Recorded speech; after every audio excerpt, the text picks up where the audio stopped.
আসসালামু আলাইকুম। আপনারা দেখছেন সিবিএন টিভি ইউএসএ সংবাদ বুলেটিন। সঙ্গে আছি আমি আইনাল হক। শুরুতেই এসেনশিয়াল হোম কেয়ার সংবাদ শিরোনাম।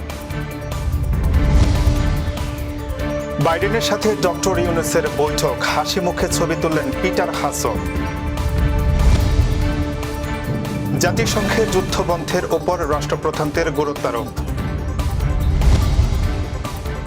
এবং গর্ভপাত সহ নিউ ইয়র্কের ভোটারদের কাছে প্রাধান্য পাচ্ছে ৩ বিষয়। শুনছিলেন সংবাদ শিরোনাম, এবার বিস্তারিত।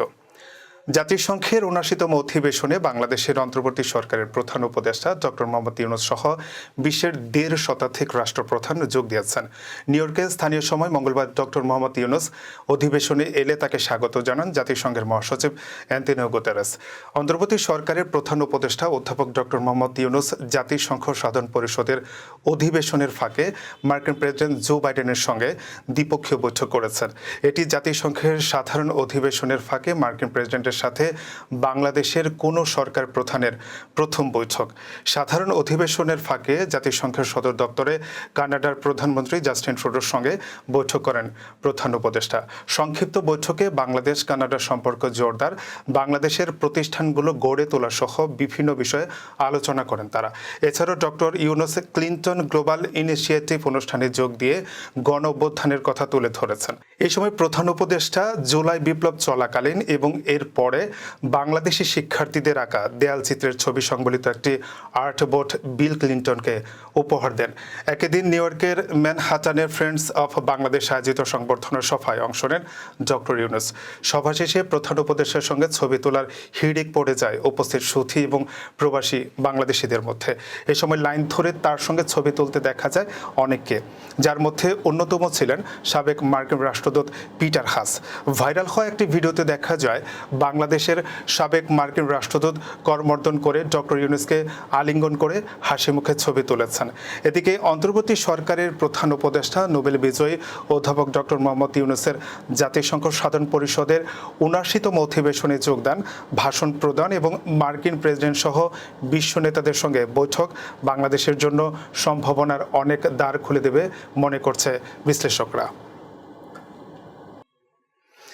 জাতিসংঘের সাধারণ পরিষদের অধিবেশনে বিশ্বব্যাপী চলমান সংঘাত এড়িয়ে যুদ্ধবন্ধের আহ্বান জানিয়েছেন রাষ্ট্রপ্রধানরা। এবারের অধিবেশনে লেবানন, রাশিয়া, ইউক্রেন যুদ্ধ এবং গাজায় বর্বরতার চিত্র তুলে ধরে এসব বন্ধের আহ্বান জানিয়েছেন বিশ্ব নেতারা। উচ্চ পর্যায়ের বিতর্ক সপ্তাহের প্রথম দিন জাতিসংঘের মহাসচিব অ্যান্টোনিও গুতেরেস বৈশ্বিক পরিস্থিতি তুলে ধরে যুদ্ধবন্ধে বিশ্ব নেতাদের নজর দেওয়ার আহ্বান জানান। এদিকে শেষবারের মতো জাতিসংঘের অধিবেশনে ভাষণ দিয়েছেন মার্কিন প্রেসিডেন্ট জো বাইডেন। মঙ্গলবার দেওয়া ভাষণে তিনি ইউক্রেন গাজা যুদ্ধের উপর গুরুত্বারোপ করেন।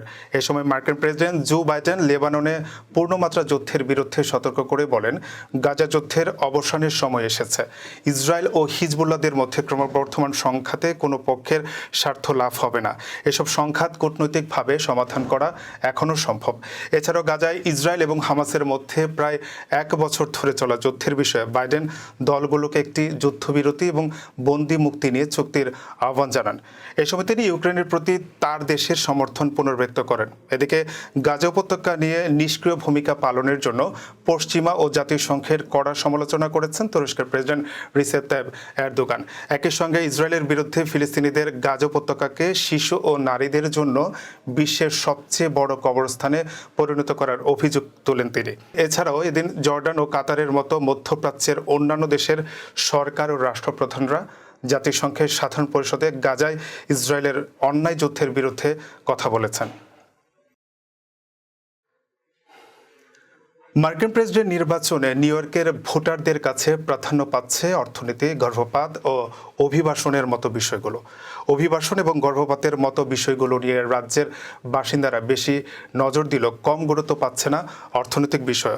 নিয়ম করে নিত্যপণ্যের দাম বৃদ্ধি জনজীবনে এনেছে সীমাহীন ভোগান্তি, আর এই ভোগান্তি লাঘবে ভোটের আগে একটু বেশি চিন্তিত নিউ ইয়র্কবাসীরা। নিউ ইয়র্কের বাসিন্দারা বলছেন শুধু প্রতিশ্রুতি নয়, সংকট থেকে উত্তরণে প্রার্থীদের কাছ থেকে সুনির্দিষ্ট পরিকল্পনা চান তারা। রাজনৈতিক বিশ্লেষকরা বলছেন নীল শিবিরের ঘাঁটি হিসেবে পরিচিত এই স্টেটে তরুণ থেকে বৃদ্ধ সবার মুখে দ্রব্যমূল্যের ঊর্ধ্বগতি নিয়ে হতাশা। তাই অধিকাংশ ভোটারদের কাছে এবারে নির্বাচনে প্রধান বিষয় অর্থনীতি। রিপাবলিকান প্রার্থী সাবেক প্রেসিডেন্ট ডোনাল্ড ট্রাম্প বিদেশ থেকে, বিশেষ করে চায়না থেকে আমদানি পণ্যে কর বৃদ্ধির পাশাপাশি দেশের বড় বড় কোম্পানিতে কর কমাতে চান। এমনকি ক্ষমতা গ্রহণের 12 মাসের মধ্যেই কিছু কঠিন পদক্ষেপ নিয়ে দ্রুততার সাথে অর্থনীতি পুনরুদ্ধার প্রতিশ্রুতি দিচ্ছেন। অন্যদিকে ধনীদের উপর কর বৃদ্ধি ও ক্ষুদ্র বিনিয়োগে ভর্তুকি দেওয়ার পক্ষে ডেমোক্রেটিক প্রার্থী ভাইস প্রেসিডেন্ট কামলা হ্যারিস। চাইল্ড ট্যাক্স ক্রেডিট সম্প্রসারণ ছাড়াও নবজাতক এবং নতুন পরিবারের আবাসনে বিশেষ ছাড়ের ঘোষণা দিয়েছেন তিনি। এদিকে জেনজিরা দেশের ভবিষ্যৎ নিয়ে বেশ উদ্গ্রীব।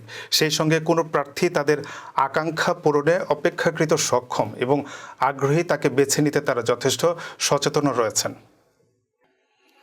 এবার কর্ণফুলী ইনকাম ট্যাক্স সংবাদ শিরোনাম। সাংবাদিকদের সাথে জ্যামাইকা ফ্রেন্ডস সোসাইটির সভা। জালালাবাদ অ্যাসোসিয়েশন অফ আমেরিকা ইনকের নবনির্বাচিত কমিটির অভিষেক এবং বাংলাদেশ জাতীয়তাবাদী পরিবার নিউ ইয়র্ক সিটির কমিটি গঠন।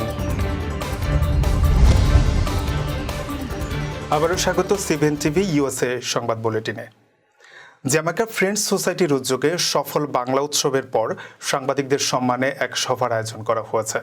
মঙ্গলবার জ্যামাইকার হালাল ডাইনারে সংগঠনের সভাপতি ফখরুল ইসলাম দেলোয়ার ও সহসভাপতি AFM মিসবাহুজ্জামান বাংলা উৎসবের সফলতার জন্য প্রিন্ট ও ইলেকট্রনিক মিডিয়ার সাংবাদিকদের ধন্যবাদ জানান। এ সময় উপস্থিত ছিলেন সংগঠনের উপদেষ্টা ওসমান গনি, ডাক্তার ওয়াজেদ এ খান বিলাল চৌধুরী সহ একাধিক কর্মকর্তারা। সংগঠনের কর্মকর্তারা বলেন, জ্যামাইকা ফ্রেন্ডস সোসাইটি জ্যামাইকাবাসীর মধ্যে ঐক্যের এক সেতুবন্ধন হিসেবে কাজ করে যাচ্ছে। ভবিষ্যতেও জ্যামাইকাবাসীর সুখে দুঃখে থাকবে সংগঠনটি। আনন্দঘন পরিবেশ এবং বর্ণিল আয়োজনে জালালাবাদ অ্যাসোসিয়েশন অফ আমেরিকা ইনকের নবনির্বাচিত কমিটির অভিষেক হয়েছে। রোববার সন্ধ্যায় নিউ ইয়র্কের উডসাইডের কুইন্স প্যালেসে এই অভিষেক অনুষ্ঠান হয়। নতুন কমিটির সভাপতি নির্বাচিত হয়েছেন মইনুল ইসলাম এবং সাধারণ সম্পাদক হয়েছেন আতল গনি আসাদ। এই কমিটি 2024 থেকে 2027 মেয়াদে দায়িত্ব পালন করবে। যুক্তরাষ্ট্রে বসবাসরত প্রবাসী সিলেটবাসীর অন্যতম বড় আঞ্চলিক সংগঠন জালালাবাদ অ্যাসোসিয়েশন অফ আমেরিকার অভিষেক অনুষ্ঠানটি প্রবাসী বাঙালিদের অংশগ্রহণে মুখরিত হয়ে ওঠে। এতে অংশ নেন বিভিন্ন শ্রেণী পেশার মানুষ। সাংস্কৃতিক পর্ব অনুষ্ঠানটিকে করে তোলে আরও আনন্দঘন। অভিষেক অনুষ্ঠানে নতুন কমিটির সভাপতি মইনুল ইসলাম উপস্থিত সকলের প্রতি কৃতজ্ঞতা প্রকাশ করেন। এছাড়াও সুন্দর ও সুষ্ঠুভাবে নির্বাচন সম্পন্ন করার জন্য সকল প্রার্থী ও সমর্থকদের ধন্যবাদ জানান প্রধান নির্বাচন কমিশনার MA কায়ুম। এর আগে 6 আগস্ট নিউ ইয়র্কের এস্টোরিয়ার জালালাবাদ ভবনে মইনুল আসাদ প্যানেলকে নির্বাচিত ঘোষণা করা হয়। বাংলাদেশ জাতীয়তাবাদী পরিবার নিউ ইয়র্ক সিটি যুক্তরাষ্ট্রের 101 জন বিশিষ্ট কমিটি গঠন করা হয়েছে। কমিটির সভাপতি নির্বাচিত হয়েছেন নিউ ইয়র্ক মহানগর উত্তর বিএনপির সাবেক যুগ্ম আহ্বায়ক সৈয়দ গৌসুল হোসেন ও সাধারণ সম্পাদক নির্বাচিত হন নিউ ইয়র্ক মহানগর দক্ষিণ বিএনপির সাবেক সদস্য মোহাম্মদ সুলাইমান। রোববার নিউ ইয়র্ক সিটির ব্রঙ্কসের নিরপাটি হলে কর্মী সম্মেলনের প্রত্যক্ষ ভোটের মাধ্যমে এই কমিটি গঠন করা হয়। নিউ ইয়র্ক মহানগর উত্তর বিএনপির সাবেক যুগ্ম আহ্বায়ক ইমরান শাহ রনের সভাপতিত্বে ও নিউ ইয়র্ক মহানগর দক্ষিণ বিএনপির সাবেক সদস্য মোহাম্মদ সুলেমানের সঞ্চালনায় সম্মেলনে বিএনপির বিভিন্ন পর্যায়ের নেতাকর্মীরা উপস্থিত ছিলেন। কমিটিতে ইমরান শাহ রনকে প্রধান উপদেষ্টা এবং আব্দুল খালেক, রেদওয়ান রাজ্জাক ও মাইনুরকে উপদেষ্টা করা হয়েছে। সম্মেলনে প্রাক্তন প্রধানমন্ত্রী খালেদা জিয়ার আশুরোগ মুক্তি ও বিএনপির ভারপ্রাপ্ত চেয়ারম্যান তারেক রহমানের জন্য দোয়া করা হয়।